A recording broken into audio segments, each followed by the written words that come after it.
Maharashtra news, बातमी फक्त जनतेच्या हक्काची। ढाणकी येथे श्री गणेशाची विटंबना करणाऱ्यावर कठोर कारवाई करण्यासाठी आखाडा बाळापूर पोलीस स्टेशनमध्ये आखाडा बाळापूर येथील श्री गणेश भक्तांनी निवेदन देऊन निषेध केला। ढाणकी येथे गणेशांचे विसर्जन मिरवणुकीमध्ये काही समाजकंटकांनी श्री गणेशाच्या मूर्तीची हात व सोंड धारदार शस्त्राने कापून व दगडफेक करून विटंबना केली होती। ढाणकी येथील विटंबना करणाऱ्या 74 समाजकंटकांवर गुन्हा दाखल करण्यात आल्याचे पोलिसांनी सांगितले।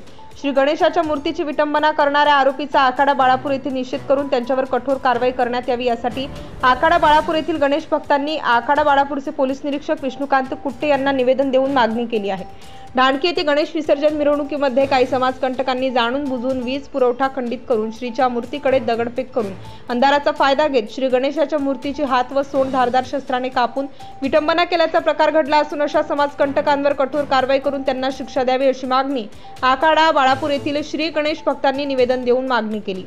मुख्य संपादक गोविंद देशमुख, GTV महाराष्ट्र न्यूज। ढाणकी येथे गणेश विसर्जन मिरवणूक चालू असताना काही समाजकंटकांनी गणेशाच्या मूर्तीवर तलवारीने हात छाटून व गोटे मारून विटंबना केली। ढाणकी येथील काही समाजकंटकावर कडक कारवाई व्हावी हीच मागणी आहे।